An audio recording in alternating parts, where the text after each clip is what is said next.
Hi, this is Stan Phelps from marketinglanyap.com, and welcome to episode 12 of the Purple Goldfish video podcast. Today Jack and I are going to talk about a thing called the VM matrix, value and maintenance. We're also going to visit AJ Bombers, a place out in Milwaukee, Wisconsin that is literally the bomb. You're going to love Joe Sorge's interview.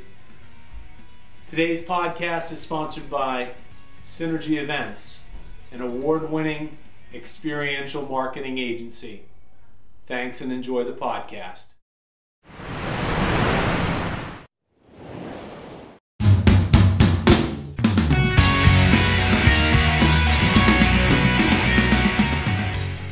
Hey, welcome back to another Purple Goldfish. I'm Jack Campese, and this is Stan Phelps, as always.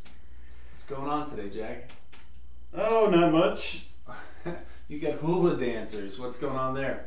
Well, you know, a couple of episodes ago we gave him something to talk about, and I wore my Hawaiian shirt. I sense a theme, maybe. Well, a couple of people on Twitter shot me messages and said maybe this should become a running theme, or we should do something with it. So we'll see how that develops. See how it goes. So enjoy, people.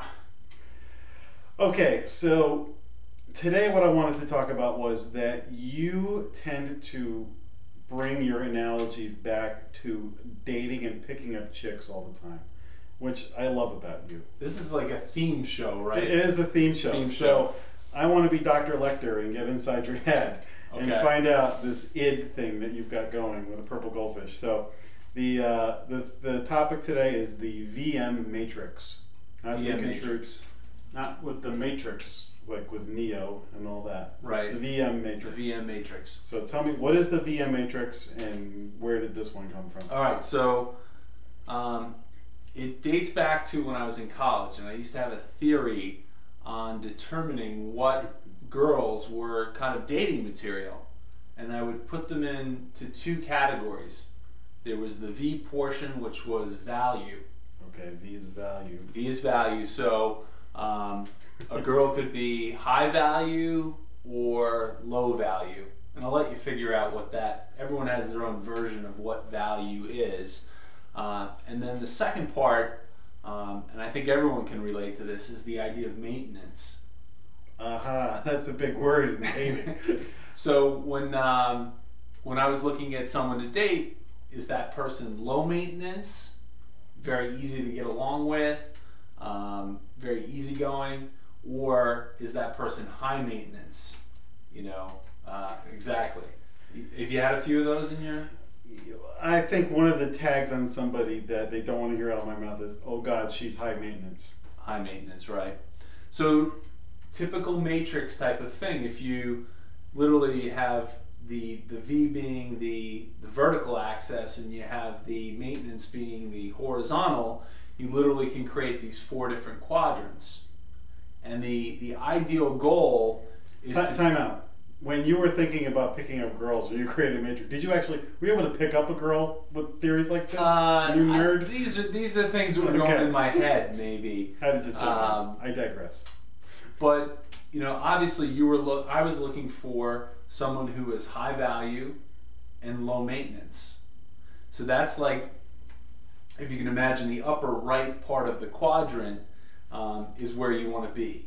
Absolutely, you want to be high. You want to be seen as high value and low maintenance. Very easy to deal with. If there's any issues, you're solving them and whatnot. The worst thing you can be is high maintenance, low value, and that's absolutely bad. That's what we call not a keeper. No, chuck her back. So if she's high value, then she's worth putting up with. Right, you can be high maintenance. Some girl's gonna kill us after she watches this. Right. By the way. You can be high maintenance as long as you're high value. I call that the Tiffany quadrant. Tiffany, like I think we're alone now? No, like Tiffany, like the little blue box quadrant. See the way we think. Netflix is a great example, right?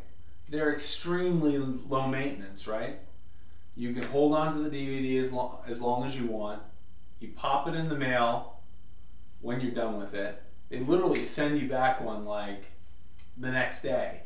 And the value you get for it, for what you pay, as long as you're watching a few movies a month, is extremely high value. But now look at it on the other side, having to get in your car, go out to Blockbuster, struggle with finding what you want, paying $5 for the video, and then having to lug it back the next day. Oh, I forgot. That's $10 late fee, yada yada. So videos are a good example. At the same time, something might mean enough to me that I'll put up with driving and paying the extra, and if it means that much to me, I'll put up with it. Right.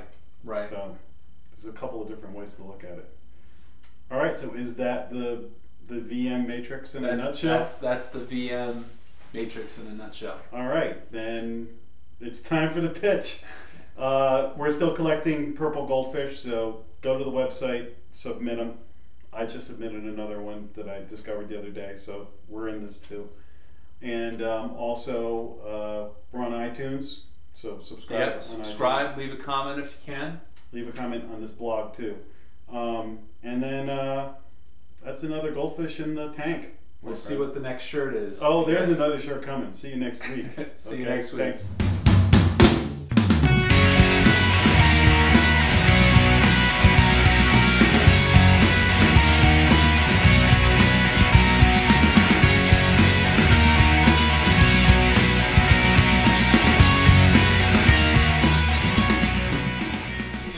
To be different, that's for sure. AJ Bombers was actually not even named AJ Bombers when we first started. It was named something different.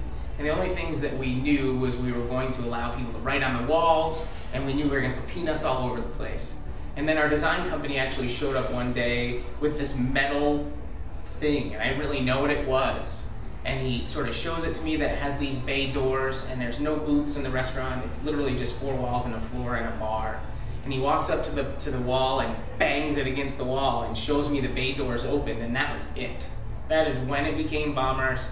That is when we planned out sort of the delivery system to the table areas, because there was something we wanted to do the whole time. At one point in time, we were talking about doing rails above the ceiling, because I definitely wanted to be able to throw and deliver something to the tables. And it wasn't until they showed up with this bomb that sort of the bomber concept took hold. Now, the chairs we talked a little bit earlier, the iconic beach chairs outside, really had to do with more of that was kind of a branding experiment. I know that I had seen it somewhere else, and I couldn't help but notice people taking pictures in these chairs, and these were just giant beach chairs. So all of a sudden, we add the AJ Bombers brand to the beach chair, and now every picture you take becomes a social media tool, which again, I didn't realize. Social media wasn't really, I had no specific skill set in social media when we were doing those things. So it was just happened to be a happy accident that we actually put the logo on those chairs and were able to use it that way. And then remember I referred to, we built the place so you could write on the walls. Well, little did I know, we started with movie quotes and fun things from songs and people just sort of writing silly phrases. Little did I know it would turn into full of Twitter @signs. So all of a sudden, kind of two worlds collide. The real world of people just writing on the walls, and the quad cow, which I'm sure you saw, took a picture of. But then it also combined itself with social media, and it just so happened that Twitter, obviously the way you use Twitter is by your @sign, how you identify yourself. So as you walk around this restaurant, that's what you see everywhere, @signs everywhere. So it just sort of, it really was a nice mesh. You probably couldn't have planned it that way, although for sure, if and when we do this again, you can be sure we're planning it that way.